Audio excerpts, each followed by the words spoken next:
Hello, everyone, and welcome to the second webinar in American English Live Series 15. We're so excited that each of you are here with us today. My name is Kate, and I'll be with you today along with my colleague behind the scenes, Heather, who will be the moderator, helping answer your questions and responding to your comments during today's session. Let's begin today with these wonderful audience comments from our most recent webinar, Sing Out Loud Wordplay, Music Resources for English Language Teachers with Katrina Schmidt. Sohina in Pakistan wrote, today's session was superb and mind-blowing. Before, I did not think that we could use music in English classrooms in such a way. It opens a new window in my mind about teaching English. That's wonderful to hear. Thank you, Hina. And Manuel in Angola wrote, it was a wonderful session. Learning about wordplay will surely help to make my classes more interesting and participative. Thanks a lot. Great comment. Thank you so much. And Nurdan in Turkey wrote, I generally use songs to teach grammar, but from now on, I will use them for other things as well. It was highly beneficial. Thank you so much. Awesome. Thanks for that great comment, Nurdan. We love to see our teacher participants actively engaged in professional development, so please continue to share your thoughts about our webinars by offering feedback through the end of session quiz or by emailing your thoughts to americanenglishwebinars@fhi360.org. We may feature one of your comments during the next webinar. Throughout Series 15, we are exploring the themes of using music in the EFL classroom, project-based learning, and multi-level classrooms. We hope you will be able to use the practical ideas we share. Are you eagerly awaiting one of these sessions? Please let us know in the chat. So here's what to expect today. Our session is about 60 minutes long. The presenter will present the material, and I, as your host, will ask questions and make comments too. But we really hope to hear from you, our audience, so that we can address your ideas and experiences. Please share your thoughts using the comments feature or chat box. And when our session comes to a close, you will have an opportunity to receive a digital badge for your participation. At the end of the webinar, we'll share a link in the comments. Click on that link to complete a short quiz about the session.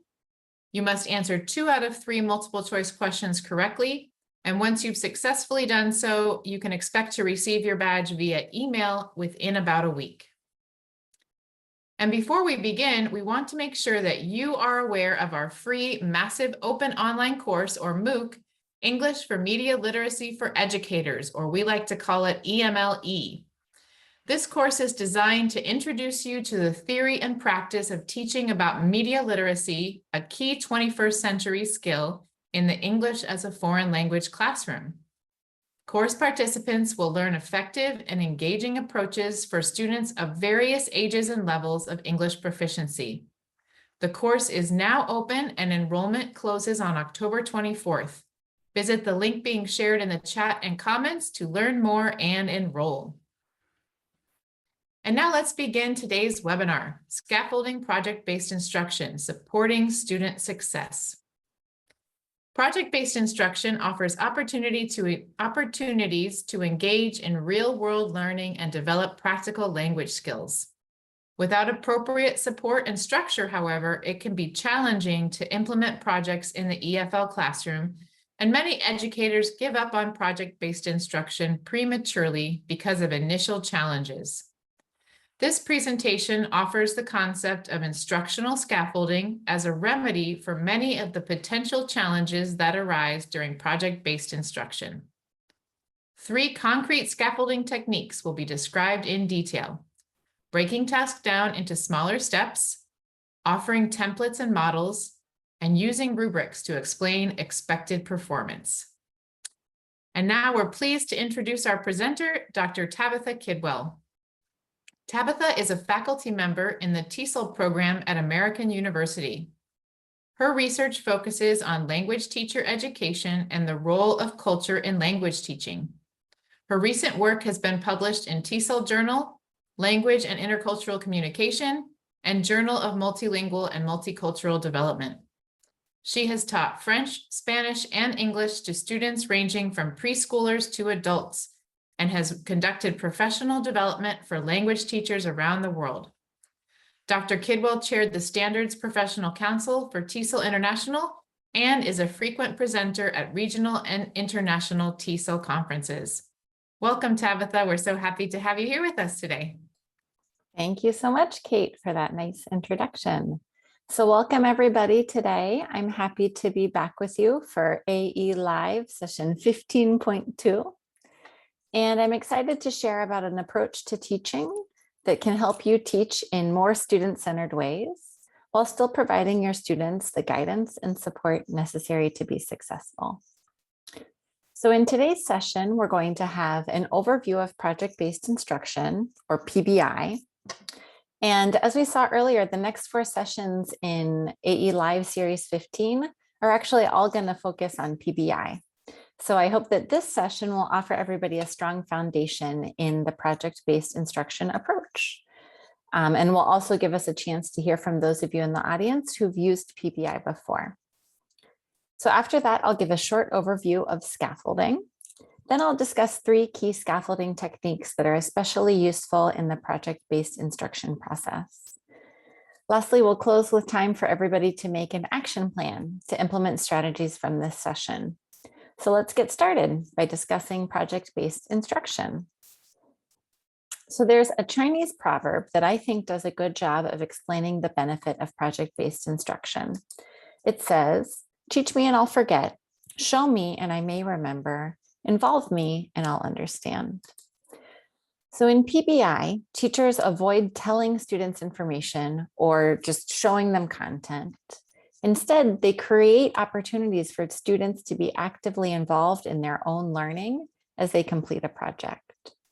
So as students work on the project, they'll develop the language skills and learn the grammar and vocabulary that's necessary to successfully complete that project. All that means that PBI is a very interactive, student-centered approach to English teaching. Some of you may have heard the term PBL, project-based learning, as well. The 2 concepts are basically the same, except that PBI focuses primarily on instruction, what the teacher's doing, while PBL focuses on learning, what the students are doing. So since this is a webinar for teachers, we'll mostly be using the term PBI, since we're all thinking about what we can do in terms of instruction, which will hopefully then lead to learning. So I'd like to start our discussion about project-based instruction by hearing some examples from you all. If you've used projects in English class as a teacher, or even if you've participated in projects as a student, please share some examples in the chat.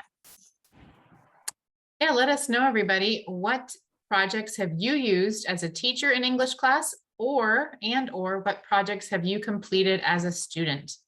We would love to hear from you. Let's see.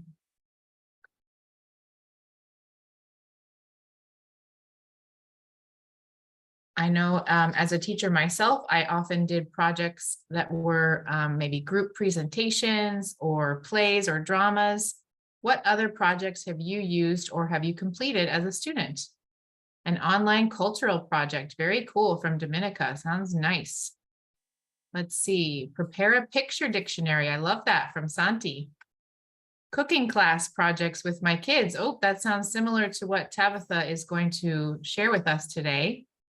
Growing plants from seeds, very interesting, cool. Maybe writing magazine articles or doing group presentations. Andrea says plays.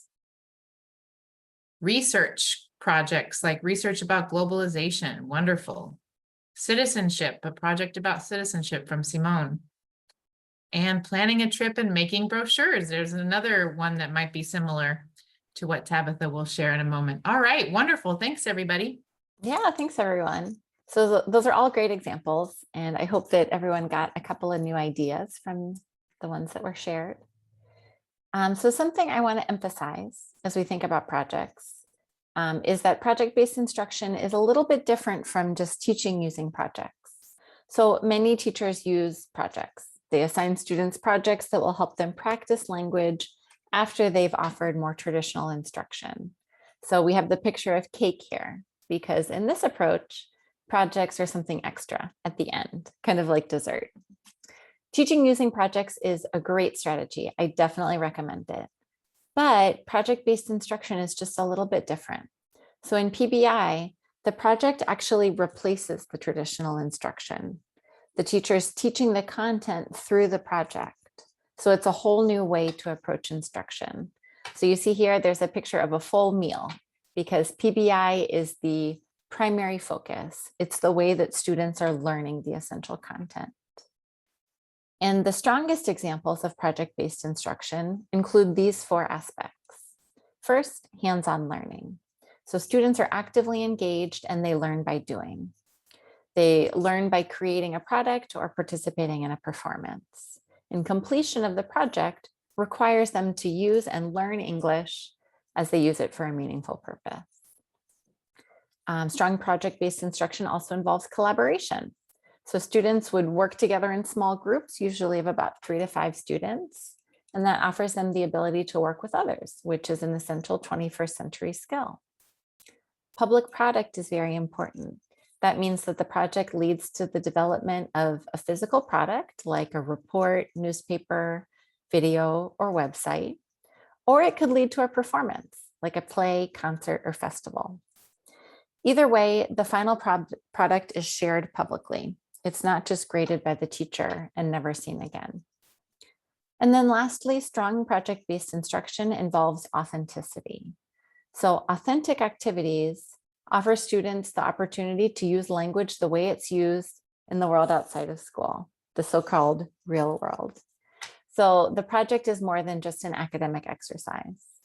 Ideally, students would be building employment skills by using the same tools and technologies as professionals who are engaged in the same work.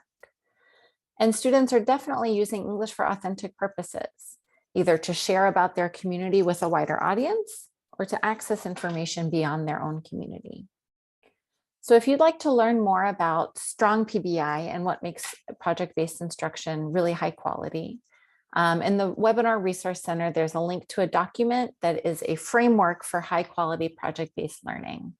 And then after this session, the moderators are also going to add a link to a website that has more information about high quality PBI. But to make the concept of high quality PBI more concrete, I'm going to continue discussing these concepts as I share some example projects that could be used in English classes. So for beginner students, you might do a fashion show. A fashion show project allows students to learn adjectives, colors, and vocabulary for fabric. So in this project, students would work together to write descriptions of the clothing in the show. So they'd write sentences like, she's wearing a beautiful black cotton dress and sandals. And students would then read those descriptions as the fashion show occurs. So a high quality fashion show project would be authentic and hands-on because students are learning the required language features by using them in a meaningful context. And it would also involve collaboration and a public product because students are working in groups to prepare the publicly presented show. An example for intermediate students could be a job application project. So that project would offer students the chance to learn how to write a cover letter, how to write a CV, and how to discuss their previous experiences during an interview.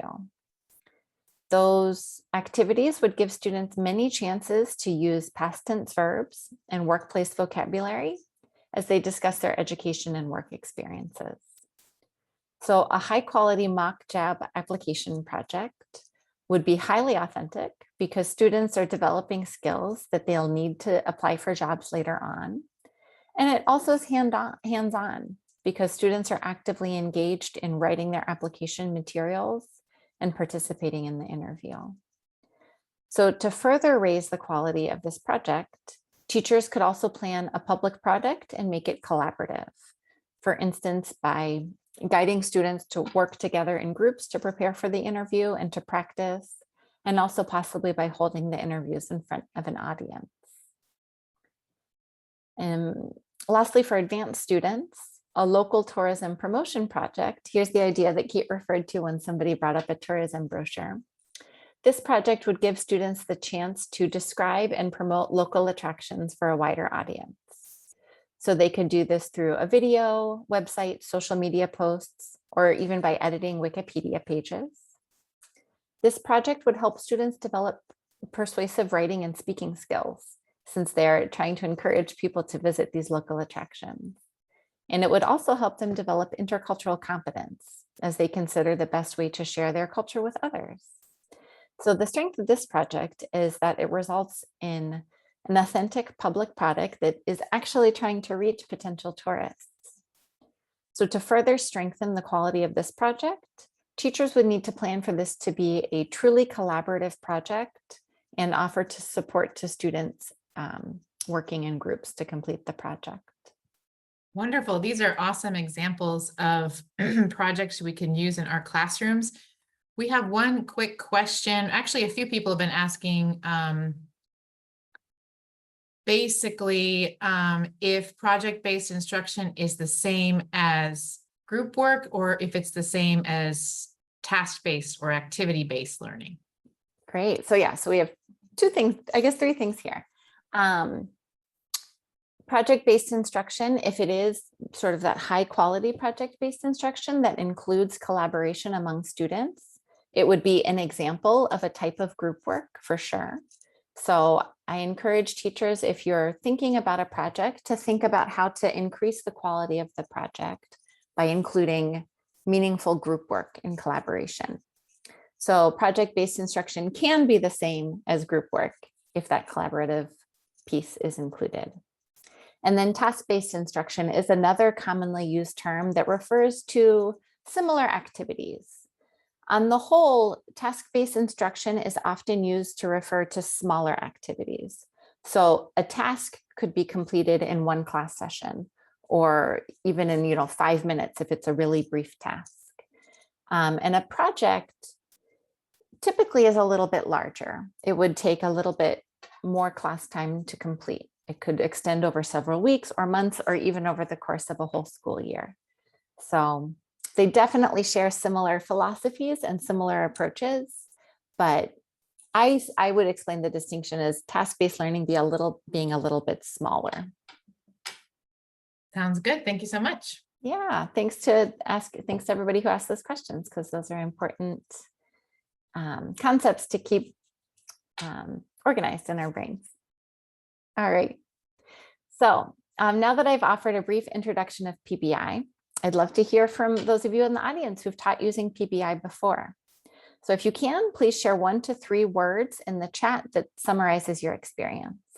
And if you haven't taught using PBI before, don't worry. There are going to be many more opportunities for you to participate later on. Wonderful. So what has been your experience with PBI? Give us 1 to 3 words that summarize your experience. And we do have a nice comment from Danish who says that they include soft skills students should learn for their practical life. Very nice. Santi says participation, group work, and hard. Very true. Absolutely. Very good. What other words would you say? Make 1 to 3 words to summarize PBI, if you have done so. Let's see. Practice is best fun, is a lot of practice, fun, activities, passionate from Kandil, motivating, practical, involving from Harry. Dominica says collaboration, fun, brilliant final product. Very nice. Huraya says critical thinking, life-changing from Isha. Wonderful. Transforming, engaging, and interactive from Maruk. Productive from Jimmy. Group work, communication skills, and fun from Mauricio. Wonderful, everyone. Thank you so much for sharing. Yeah, thank you so much to everybody who shared your ideas. I'm especially happy to see fun included several times. But it's definitely helpful to hear about your previous experiences with PBI, both the positive, the fun, and the negative, the hard work part of it. So for those of you who haven't taught using PBI in the past, these answers may have given you a little preview of what to expect if you start to use PBI in the future. All right, so in PBI, teachers can structure their use of projects in the classroom a lot of different ways, but many projects follow this timeline. So first, the teacher launches the project. The word launch is the same word that's used when a rocket takes off into space. And the idea is the same. You're preparing students and you're sending them off on their project journey. So during the launch, the teacher gives an overview of the project and helps students understand the tasks they'll complete. The teacher also motivates students by helping them see the real world need for the project that they'll complete, and hopefully sparks their curiosity so they're interested to go out and learn on their own. The next step is for students to begin working on the project by conducting research, planning their final product, and beginning to prepare. So during this time, the teacher will plan a mix of traditional lessons, guided work, and semi-independent work. And all of that will help students develop the skills they'll need to complete the project. So at this point, the teacher should also help students become familiar with resources that they'll need to use later on. Next, during the project preparation phase, students take what they've learned and what they've begun to prepare, and they put it all together to develop their final product. So at this stage, the teacher offers materials, guidance, and feedback to help students complete quality work. And then finally, it's time for students to present their projects with a wider audience. So this could mean distributing a written product, like a report, letter, or newspaper, or it could mean hosting a presentation, like a debate, drama, or concert. And it could also mean publishing a media product online, like a blog, video, or website. But this is the time for students to share their work publicly for their families and for their communities. So let me share an example of how this timeline might look with a specific project. The project that I'm going to use as an example throughout this presentation is called Tastes of Our Town. It's a project where students create a local food cookbook as a class. So if you did this with your students, you might want to change this to your own town name. For example, Tastes of Karachi, Tastes of Rabat. So this project is just an example. The ideas that I'm going to share throughout the presentation could be adapted for any project that you use with your students.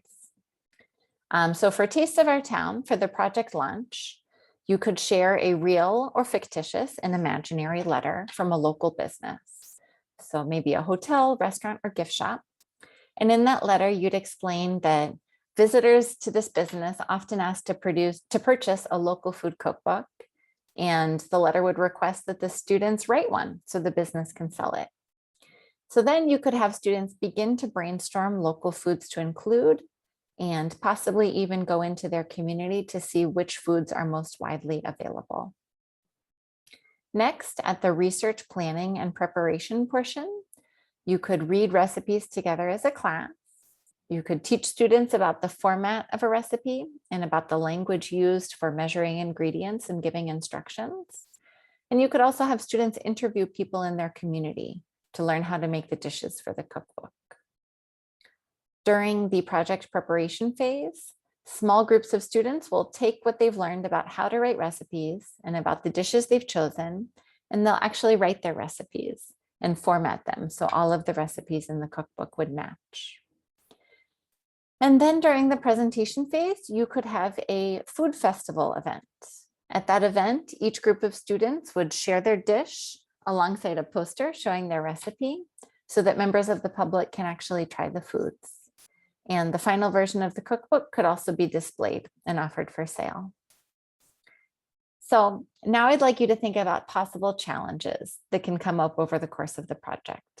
So I've numbered the 4 project stages on this slide, and I'd like you to share a challenge that you think might happen at one of these 4 stages. So please start your response with the number of the stage you're referring to.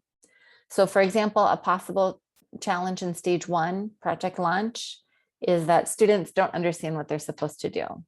Or at stage 3, students might get distracted or off task when they're supposed to be working. So if you were going to use project-based instruction with your students, what challenges would you be worried about?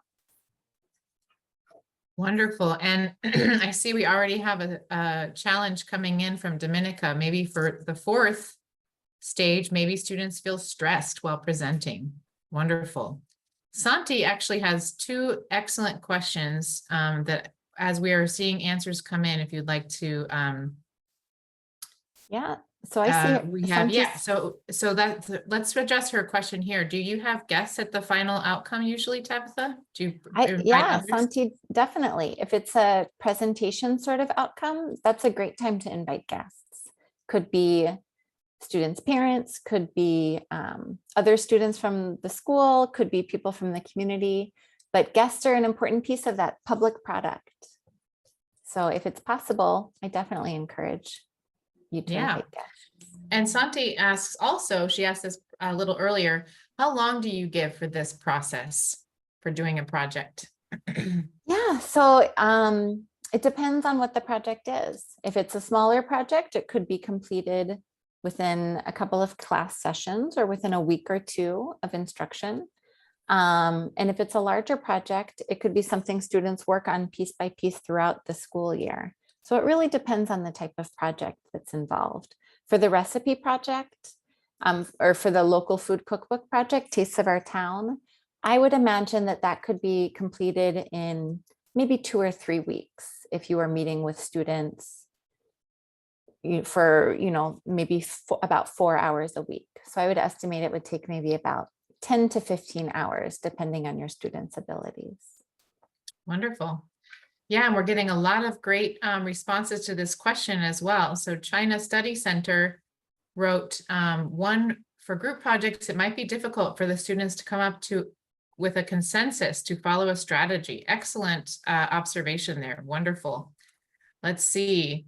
For the fourth section, presentation, maybe students have a limited vocabulary or feel nervous, from Andrea and Condil. Yep. It might take a lot of time.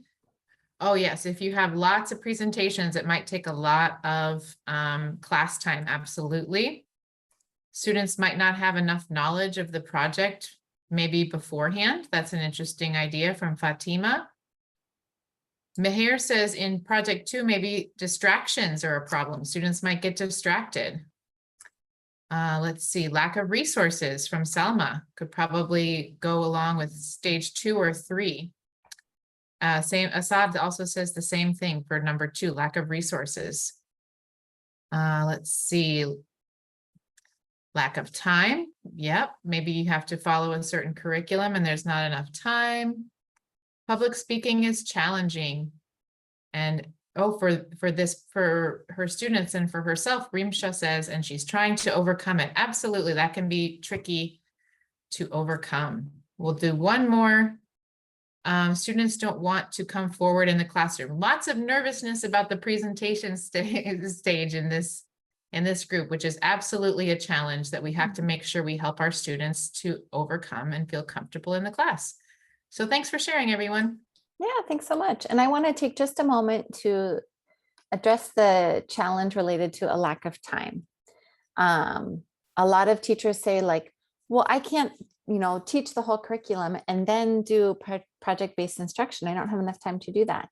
And that's where the idea that project-based instruction, is the main meal. It's where you are it's where you're teaching the curriculum through completing a project. That idea is really important in relation to time because, you're not being expected to teach all of your normal classes and then do a project. You're using the project to teach the content that's in the curriculum. So that's one important shift to project-based instruction that can be helpful in terms of the lack of time.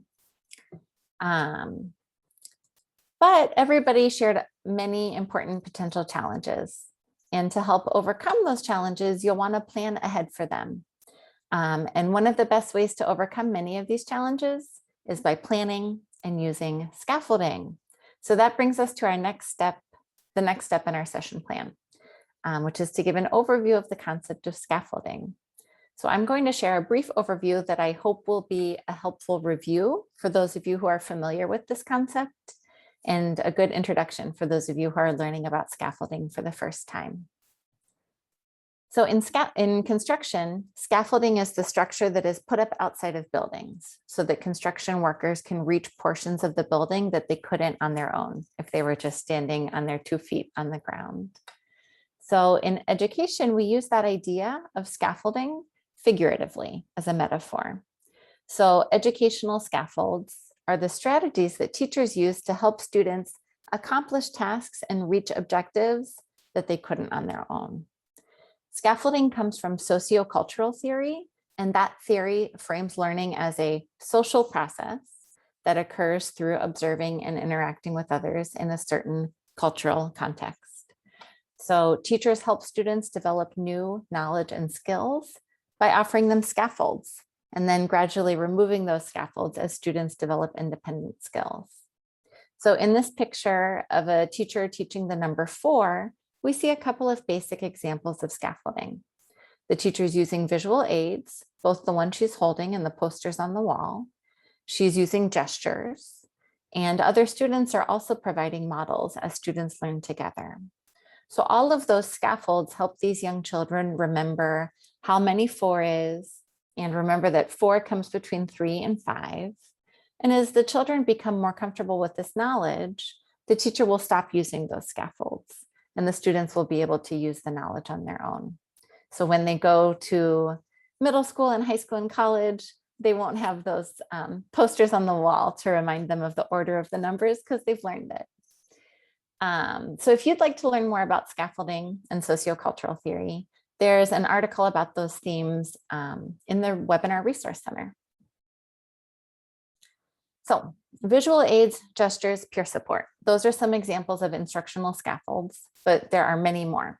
In fact, you might argue that almost everything that a teacher does to help their students learn could be considered scaffolding.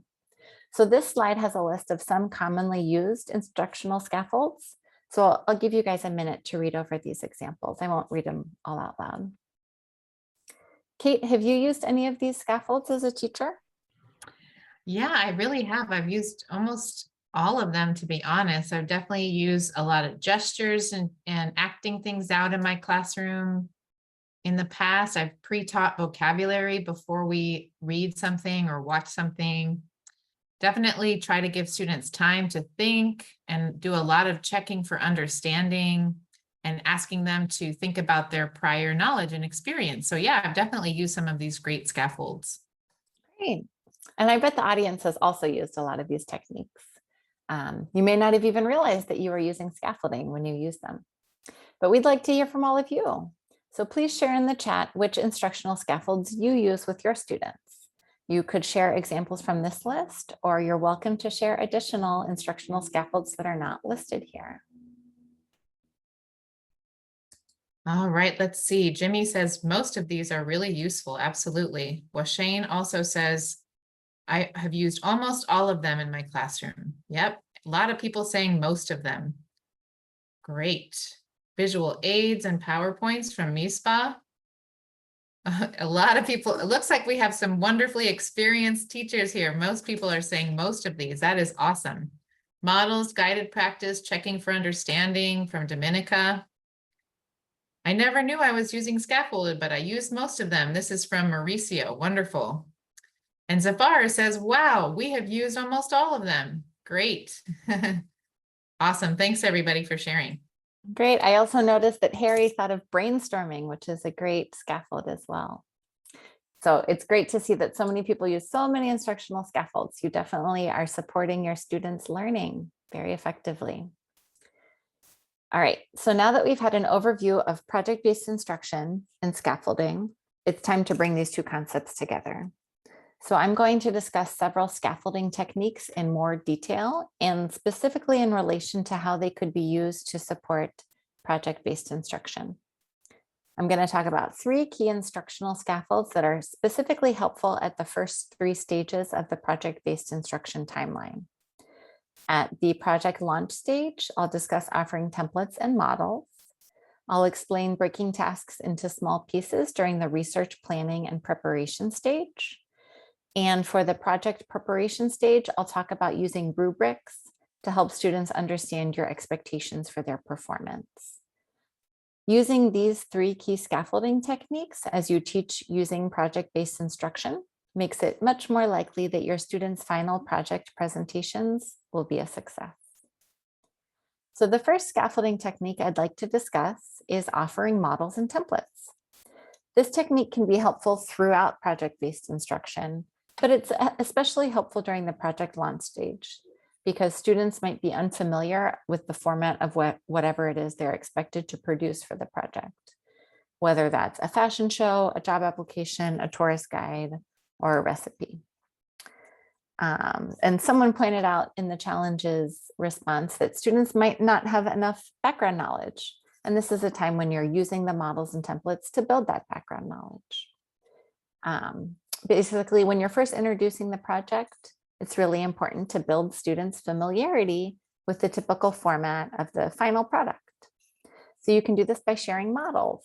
Models are complete, high-quality examples of the work you expect students to do. So if your project meets that criteria of high-quality project-based learning and it's authentic, it's likely that you'd be able to use authentic models from professionals who also produce those products. So you could show an actual fashion show, you could show actual job applications, you could look at actual tourist brochures. But as you begin to use projects more frequently, and you use them again and again, you'll be able to use examples from previous groups of students.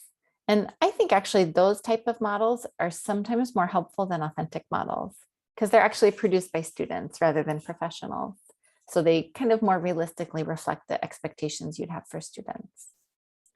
The example model you see here is a recipe for rice. So it shows students how a typical recipe includes a title, a photograph, a well-organized list of ingredients, and simple directions in the imperative form. You can also build students' familiarity with the format of the final product by using templates. So a template is a little bit different from a model. Basically, it's a partially complete version of the final product. So a template offers a structure for students to follow as they create their own product. The template shown here gives students the structure of a recipe that they can add their own content to as they complete their project.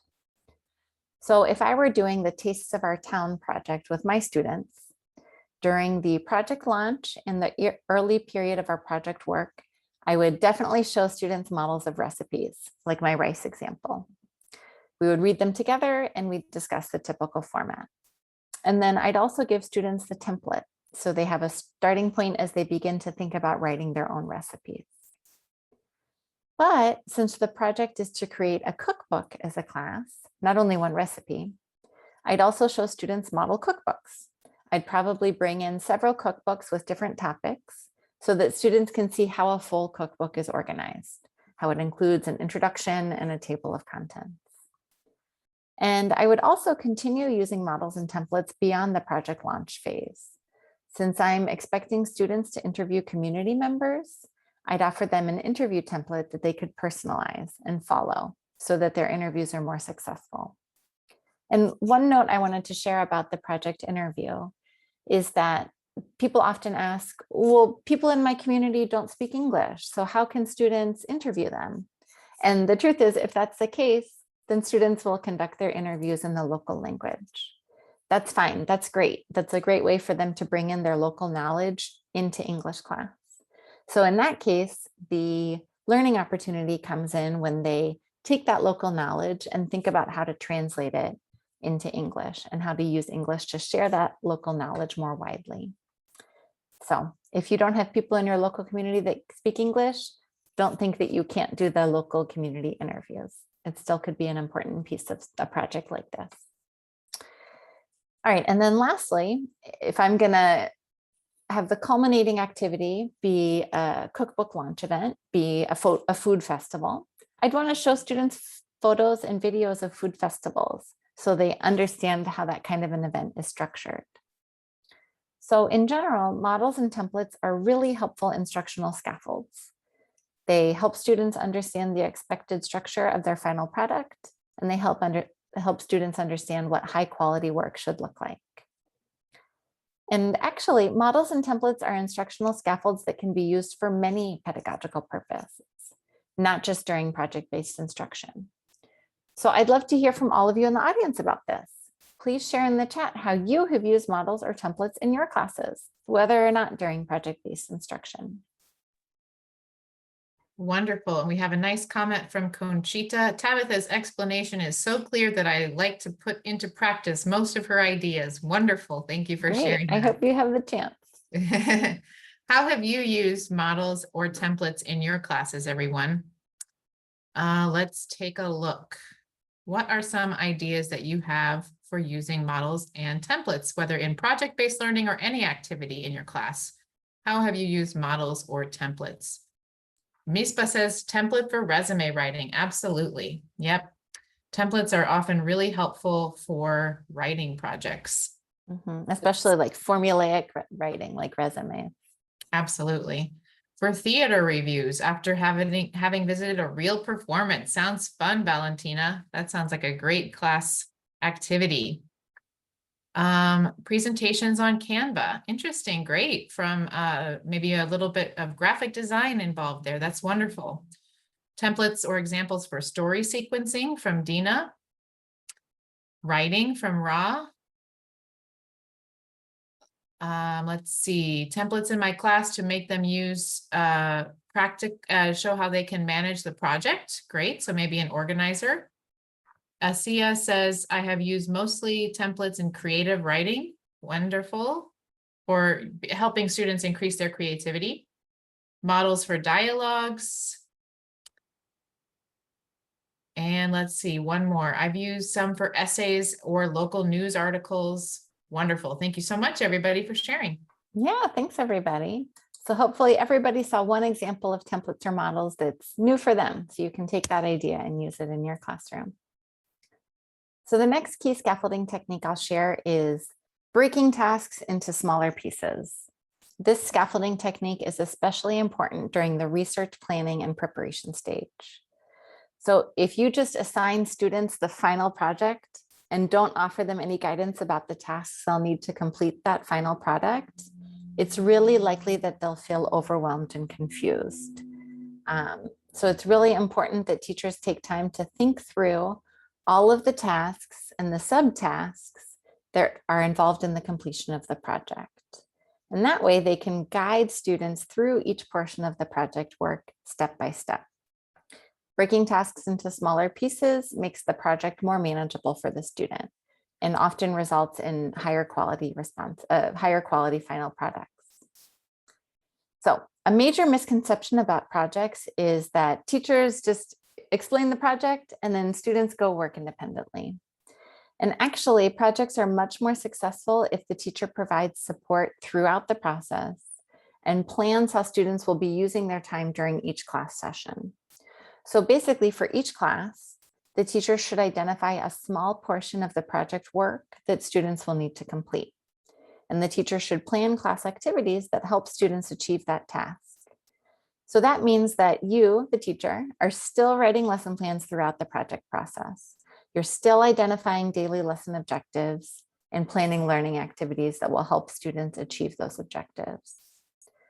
So an example for the cookbook project would be taking a class period just to prepare the interview questions for the community interviews, so that students are prepared to gather all the required information related to the recipes they hope to write.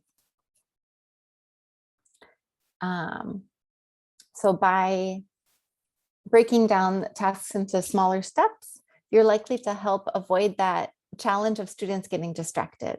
If students know they have one task to do, it helps them focus, it helps them to keep their attention. So this is one solution to that problem. All right, so the teacher will also sometimes be planning more teacher-centered activities, like mini lessons. So a mini lesson is kind of a shorter version of a lesson. The teacher might plan a mini lesson on measurement vocabulary. So vocabulary used for ingredients like cup, teaspoon, or gram, or a mini lesson on the use of the imperatives for recipe directions. Sometimes the teacher might even spend half the class doing a more traditional lesson before offering students time to use what they learned to complete a portion of their project. And as students complete pieces of the project, the teacher should offer feedback and conduct formative assessments of their initial work. So formative assessments are assessments that take place during the learning process when students are still learning. so students can use the feedback they receive right away to help them improve. If the teacher doesn't review student work and doesn't give them feedback until the end of the project, the students won't know if they're on the right track. And the teacher won't know if students are struggling until it's too late. So giving feedback earlier in the process means that students learn about their progress while they can still make improvements. So I've already mentioned some examples of smaller tasks in the Taste of Our Town project. I mentioned reading recipes, reviewing cookbooks, preparing the interview, learning measurement vocabulary, and writing an ingredient list. What other tasks can you all think of that students would need to complete as they do this project? Please share your responses in the chat. Yeah, what do you think, everyone? What smaller task would students need to complete as they do the Taste of Our Town project? What do you think are some other small activities in the class or small lessons that you would do during this project? Let's take a look. What are some smaller ideas you could do? So maybe you could watch cooking shows or review cookbooks, as you mentioned here. Let's see. You could conduct a survey at school from Mohammed. You could do a rehearsal from Samina. You could do a cooking lesson from Sopo. That sounds fun. You could go over local measurements. Very nice. Using measurements for ingredients. List the names of the restaurants in your locality. Do a lesson on vocabulary for ingredients from MISPA. One person in the previous session said you could interview the grandparents. They often know really good recipes. That's great. Discussion about what local ingredients are available in the area from Beatrice. Wonderful. And one more, you could practice imperative sentences from Sadaf. Excellent. Thanks, everyone. Yeah, thanks so much. So you all actually thought of some of the same tasks that I did. So here's what it might look like to break a project into smaller tasks. We start with the examples from the previous slide, and you all mentioned learning the imperative structure and using that to write directions. But then to continue on from there, you might also have students review each other's recipes and then revise their recipes based on that peer review. And I think actually the next webinar session will be about using peer review in project-based instruction. So you'll learn more about that next time. You'd probably want to give students some time and some guidance about how to type their recipes using a regular format that matches. And then to help students prepare the full final cookbook, you might want to divide them into subcommittees where groups of students take on pieces of that final project. And to prepare them for that subcommittee work, you'd want to offer some guidance about successful group work. So you might want to discuss the norms for group work with students. You might want to assign them some roles within their groups, like group leader, group secretary, group resource manager. And all of that would help them work in their groups a little bit more effectively. And so these tasks to complete the cookbook are actually just about the cookbook. We could list a whole nother series of tasks for students to prepare that food festival that will be the culminating event. So this isn't even all of the tasks you might need for this project. But what's important here, beyond the example of the local food cookbook, is that the teacher's not simply assigning the project and letting students work on their own. You're using the instructional scaffolding technique of breaking tasks into smaller steps to guide students through each step in the process so they're completing each step successfully. So before we discuss our next key scaffolding techniques, which is using rubrics, I wanted to check in about the audience's familiarity level with this concept. So we all have different background knowledge, we all have different experiences. How familiar are you with rubrics? So you can just enter the number in the chat.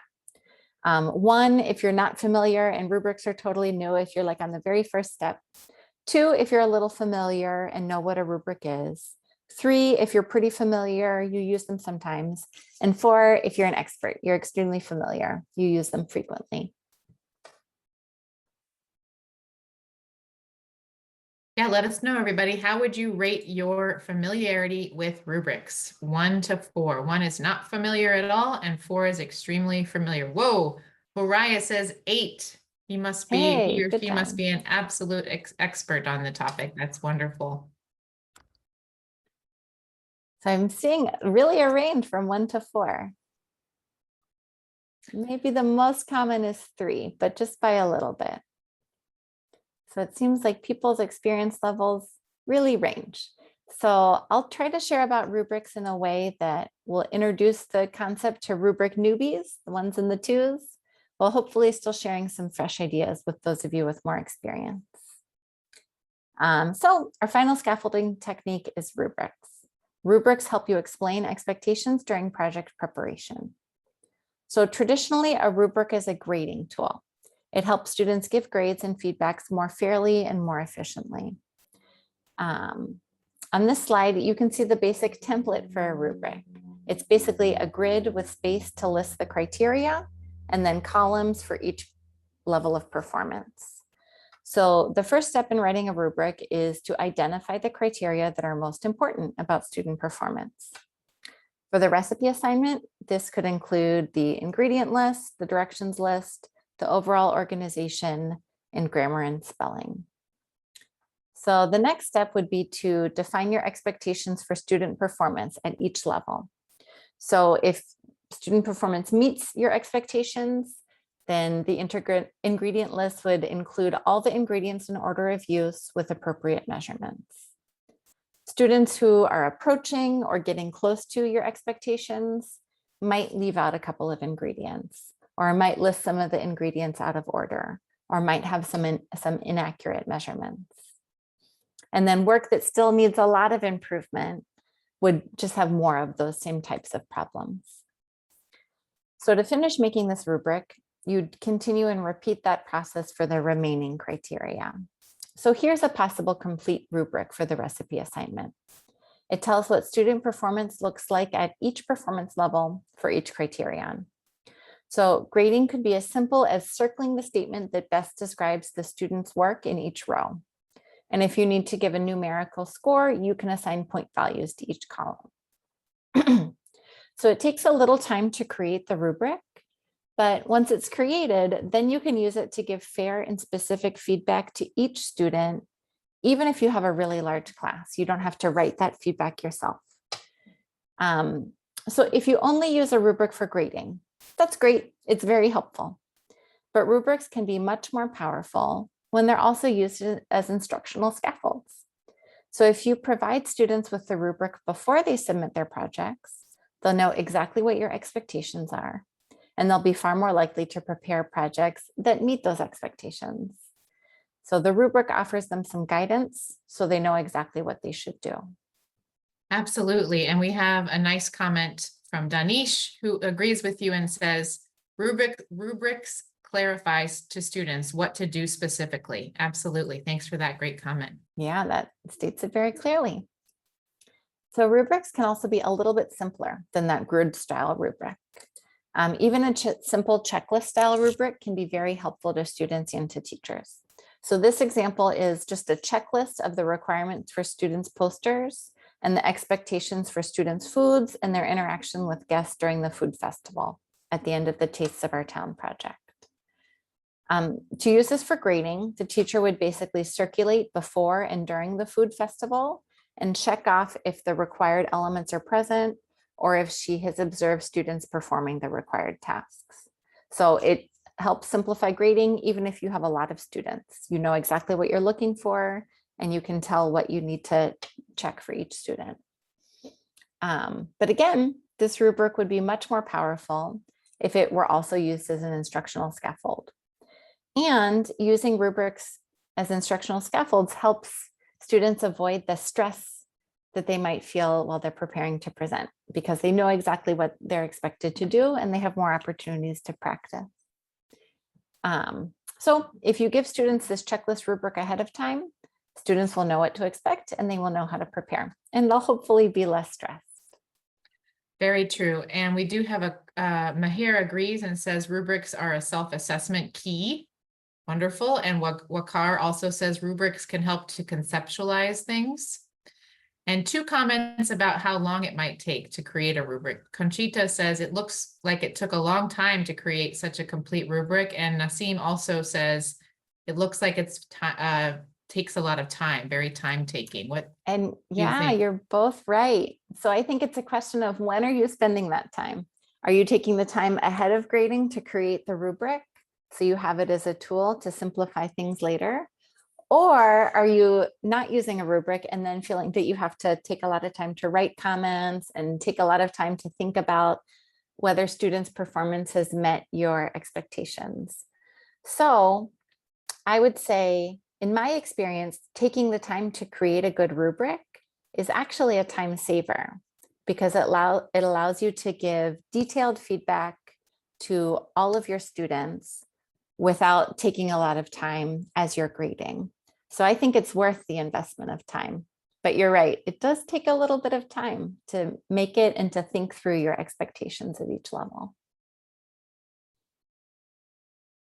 All right, so we've discussed and seen examples of 3 key scaffolding techniques that are especially helpful at the 3 stages of project-based instruction: offering templates and models during project launch, breaking tasks into smaller pieces during research, planning, and preparation, and using rubrics to explain expectations during project preparation. So using those 3 instructional scaffolds during those stages makes it much more likely that at the final stage, project presentation and submission, that your students will have success and that you will be happy with their final products. So I should also note that your use of these instructional scaffolds is not limited to only the stages of the project-based instruction timeline. These strategies could be used throughout the project process. And in fact, these strategies can also be used in non-project-based instruction as well. Templates and models, breaking tasks into smaller pieces, and using rubrics to explain expectations are some of the most impactful instructional scaffolding techniques, and they'll help your students be more successful anytime that you're able to implement them.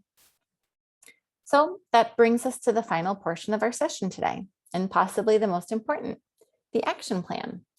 So I'll invite you to please think back over the strategies that have been shared in today's presentation and select one that you'd like to try in the next 2 weeks. So you might use one of the key scaffolding techniques, like example 1. I'll design and use a rubric for the debate assignment next week, if you have a debate assignment coming up. Or you might select one of the other examples of scaffolding techniques. Or you might use some of the strategies related to project-based instruction in general, like example 2. I'll start to plan a mock job interview project. Really, whatever stuck out to you from the presentation as potentially helpful is a great topic for an action plan. So please write a brief 1-sentence action plan that explains how you'd like to experiment with the use of the strategy. And save that plan somewhere, maybe in the notes up on your phone or at the front of your agenda. But then once you have written that action plan, I'll invite you to also please share it in the chat. I see some people agree with my examples, which is great.